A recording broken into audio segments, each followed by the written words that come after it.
Welcome to Psychic Insights, where pop culture meets higher consciousness and the tea is always a little bit mystical. I'm Robin Richardson, your psychic girlfriend, and around here we don't just watch the drama unfold. We read the energy behind it, whether it's celebrity scandals, reality TV, chaos, or true crime with a twist. I'm tuning in to bring you the intuitive scoop the headlines miss. So buckle up, because your aura's about to get entertained. Welcome back to my channel. It's Robin Richardson, your psychic girlfriend, and this is Psychic Insights. And today this is the part 3 about Laura Owens, which started with, why the heck did she start a Justice for Laura website? Okay, well, before we go any further, I want to take a deep breath and do a quick recap, because this has been layered and context matters. So in part 1, we explored why the website happened at all, not from a legal lens, but from an energetic one. And we talked about what happens when reality stops moving and someone reaches for narrative as a way to feel safe. In part 2, we went deeper into Laura's human design, and we looked at what happens when a projector with emotional authority is under extreme pressure, and when fear overrides timing and explanation replaces alignment. And today, we're at the emotional core of the story, because beneath strategy, beneath systems, beneath identity, there's always attachment, and then attachment is where clarity gets lost. It's about what happens when the narrative starts to collapse internally, even if it's still being defended externally. And that brings us back to our girl, Laura Owens, and to the final set of cards that I pulled for the series. As always, this is not a diagnosis or a legal judgment and not a pile-on, but it is pattern recognition, and we're using this case as a mirror because it reflects something deeply human that many of us have lived through in our own way.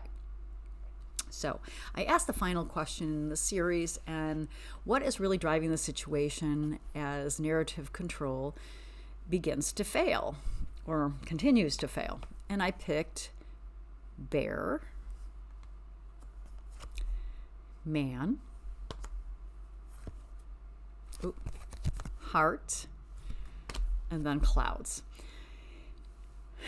And these aren't light cards, and they don't talk strategy, so we know this isn't really about that. They talk about power, attachment, and emotional distortion. You can't make this stuff up. This is why I love the Lenormand cards. This is why it's so interesting to tap into this energy, and these cards pop up, right? So bear comes first, and that's really what matters here. Bear is about power and protection, but it's also about fear-driven control. And this is the energy that shows up when someone feels threatened and decides they must dominate the situation to survive. Okay? And the bear doesn't ask what's true. It asks, how do I stay in control? And at this stage, narrative stops being communication and it becomes armor. All right. Then we have the man, and this is so interesting to me as well when it pops up in relationship to Laura. This tells us the story is no longer contained. Power and meaning are now being defined in relation to someone else. When man appears here, it points to fixation, and there probably should be men here, not just man. But when it comes to Laura, the man in this case doesn't point necessarily to love, but to significance, and the story becomes anchored around him. That's not resolution, that's displacement. Then we have heart, and this is where things get complicated. Heart tells us there's real emotional attachment here, and unresolved attachment blurs discernment.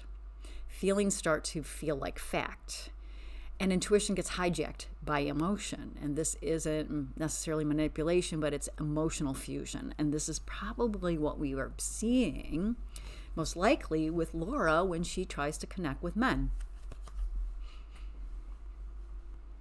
To her, she has this emotional connection, and she ignores the fact that if someone says, no, I'm not into you, that can't be true for her. And so she does what Laura does. And then we have clouds. Whoops. Clouds.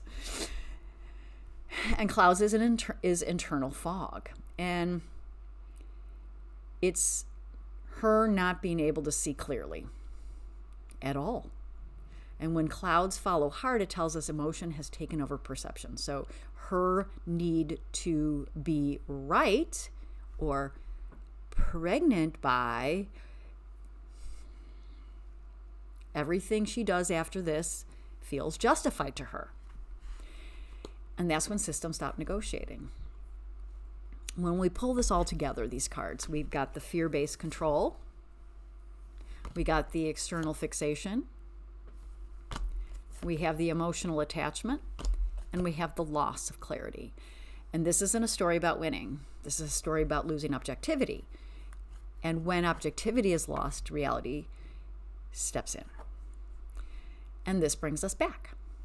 We've all had moments where attachment made us double down, where control felt safer than surrender, where we protected the story instead of facing the truth.